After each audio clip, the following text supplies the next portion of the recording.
Let me quickly talk to you about merchandise inventory. So this will be a quick guide about merchandise inventory, and will be focused on e-commerce. So if you are an e-commerce entrepreneur, you want to watch this video from A to Z.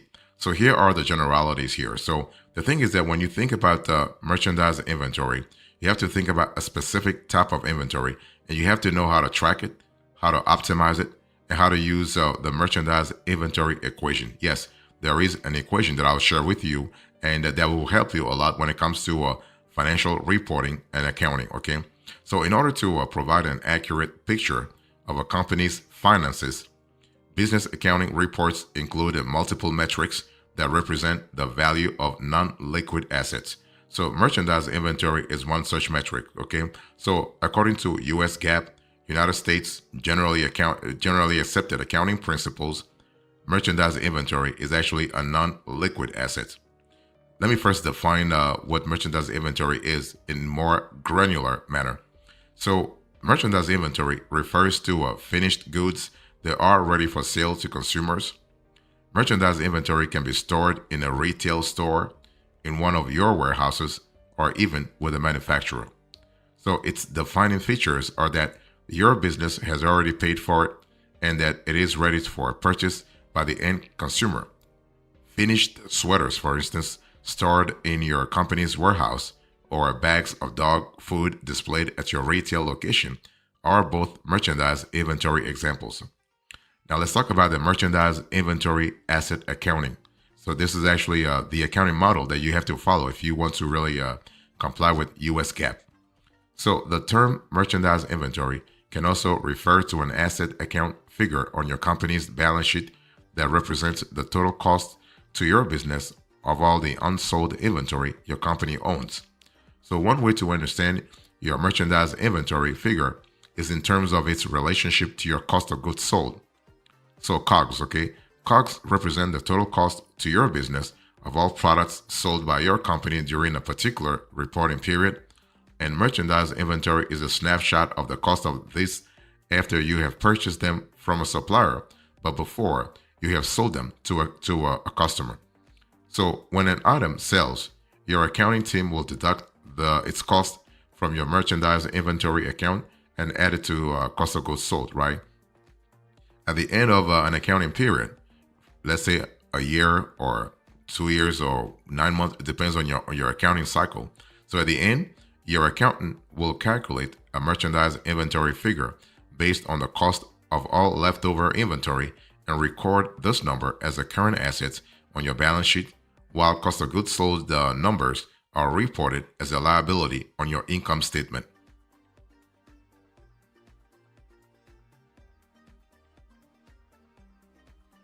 So let's talk about merchandise inventory. What does it include, for real in real life? So taken together with other items on a company's income statement and balance sheet, the merchandise inventory figure can help provide a full picture of a company's financial health. Why? Because it represents assets already owned by a business. Because of that, it also contains important information about the company's ability to meet its financial obligations. Because we are speaking about assets and liabilities. In other words, cash inflows and cash outflows. Here is what the merchandise inventory calculation takes into account. So you have inventory cost, you have packaging and shipping cost, and you have a portion of consignment inventory. So this is the trifecta that can really that you have to account for if you're thinking about merchandise inventory. Let me break it down a little further here. When I speak about inventory cost, so merchandising inventory includes all inventory ready to be sold to customers, regardless, let's say, which storage facility it's located in, right? Typically, this figure is actually the amount that a business has paid to a manufacturer or merchandise supplier to obtain the inventory. Like, this is the cost that you actually got from the vendor sort of invoices. So that's for inventory cost. Like inventory, don't forget, inventory can be raw materials, work in process, or finished goods. You also have packaging and shipping cost. So the merchandise inventory calculation also includes costs to your business associated with inventory packaging, shipping, and insurance. And you also have a portion of consignment inventory. So, consignment items are products owned by a third party that you are selling for a share of the profits. So, to calculate the amount of money that consignment goods contribute to your merchandise inventory, you want to calculate the total cost of the goods and then subtract how much you would pay the consignor. What you're left with is actually the share that your company will make upon sale.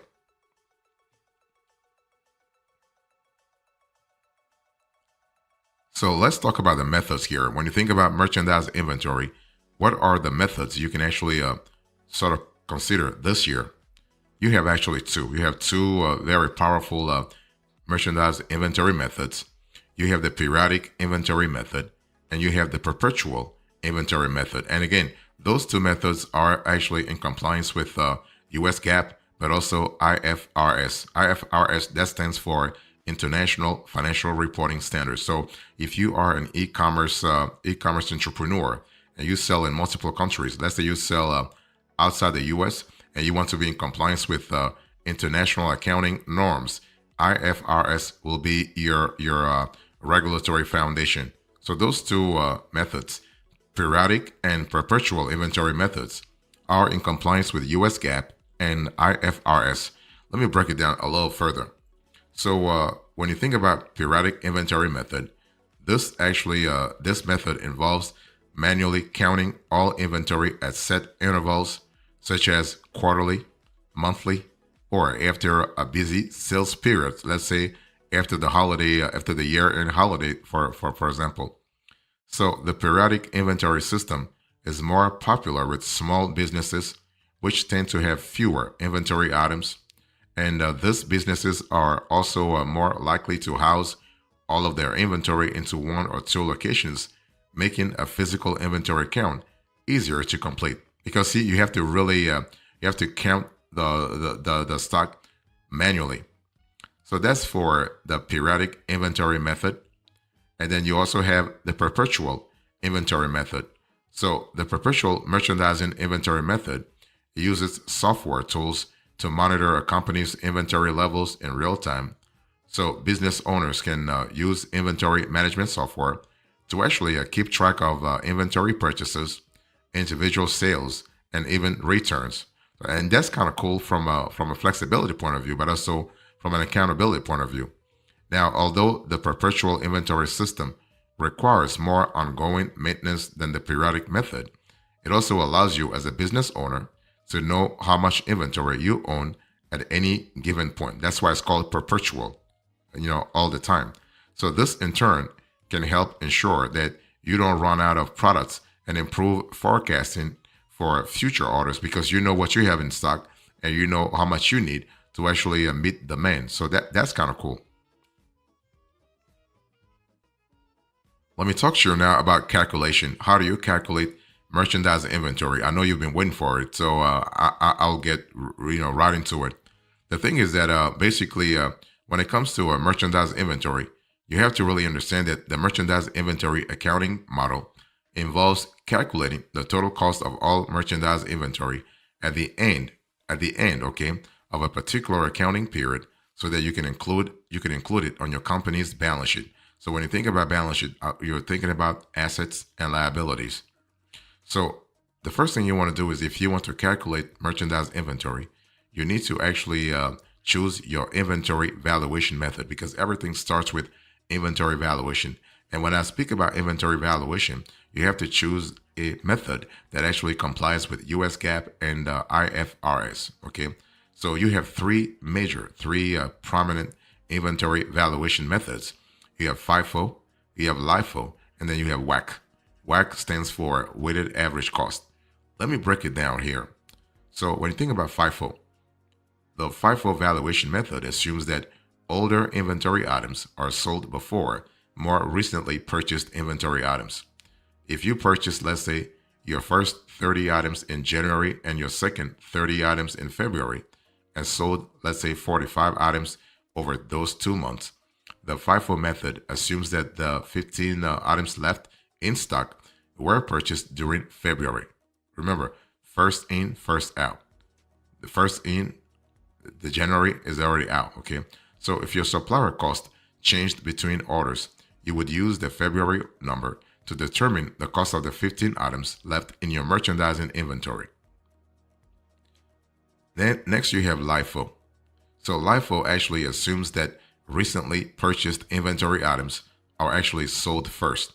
LIFO stands for last in, first out. FIFO stands for first in, first out. LIFO stands for last in, first out. So in the case of LIFO, your business actually using the earlier hypothetical example, basically you would use January cost to determine the value of the 15 items remaining in stock. The LIFO method is permitted under US GAAP, but it's typically not allowed outside of the US. So if you want to really think about IFRS, you do not want to use LIFO that much, okay? And finally, you have the WAC method. So the WAC method uses an item's average cost over a given reporting period. So to use actually the WAC method, you would simply average merchandise cost across January and February and multiply the average figure by 15 to represent the 15 items remaining in stock. So again, we are speaking here about the same hypothetical example that I just took a little earlier. So pretty straightforward, by the way. So the first thing is you want to use an inventory valuation method. Secondly, you want to calculate beginning merchandise inventory.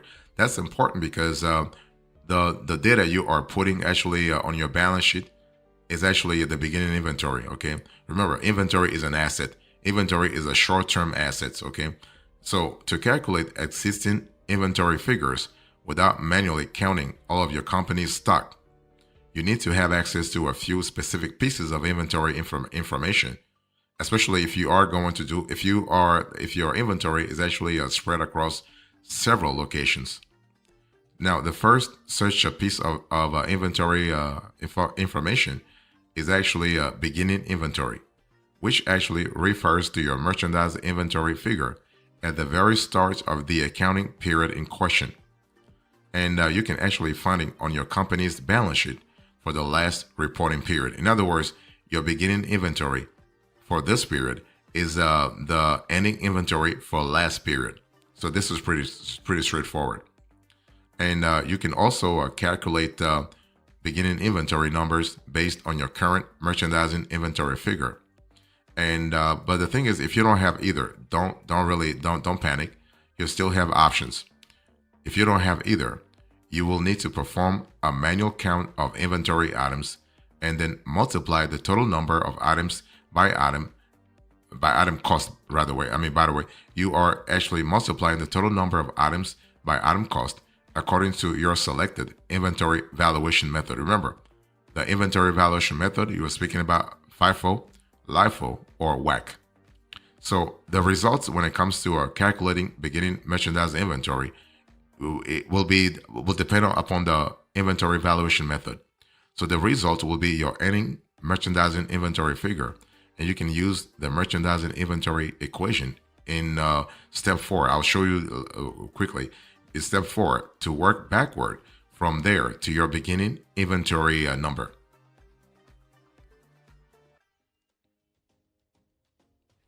Next, you want to track inventory changes during the reporting period. The reporting period can be 1 month, can be 1 quarter, can be the next 6 months. Okay, so once you have your beginning inventory number, account for the following inventory changes during your reporting period: purchased inventory, but also cost of goods sold, COGS.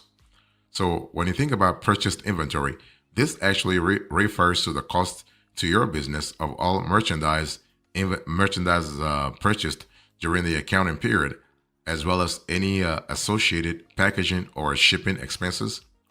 And you can find this information in your accounting system under accounts payable. Accounts payable, this is a liability account, by the way. Inventory, this is an asset account. And those both assets and liability are actually part of your balance sheet. What about the cost of goods sold? Cost of goods sold refers to the cost to your business of merchandise inventory sold during the accounting period in question. And you can find COGS on your company's income statement or in your accounting records. So when you think about income statement, it's the same thing as P&L, profit and loss statement. Okay.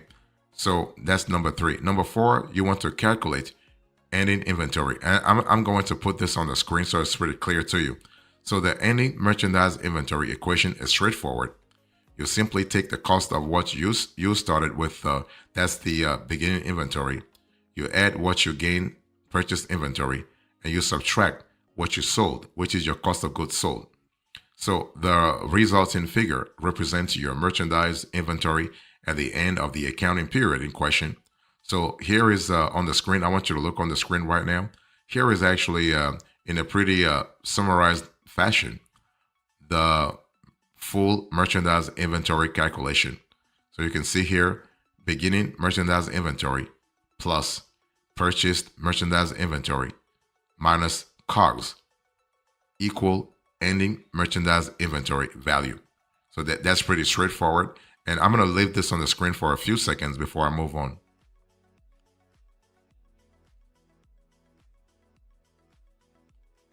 So when you think about merchandise inventory, what are the few things you need to really keep in mind this year? I want to first talk to you quickly about merchandise inventory turnover.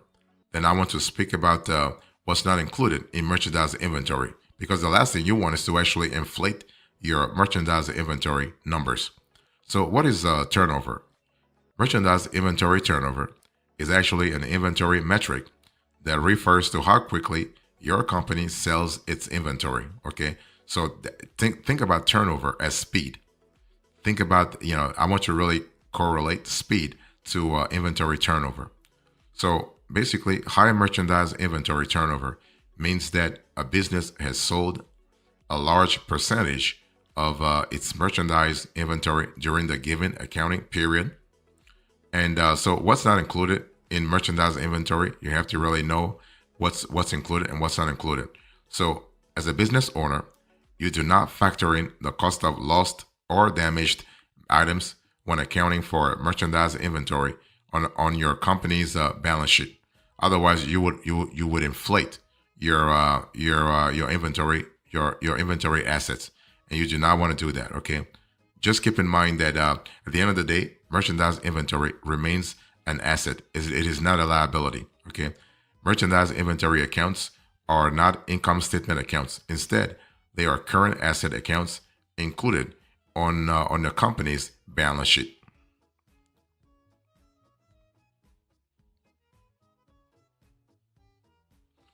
So here's a coda. In today's conversation, I spoke to you about merchandise inventory, especially for e-commerce entrepreneurs.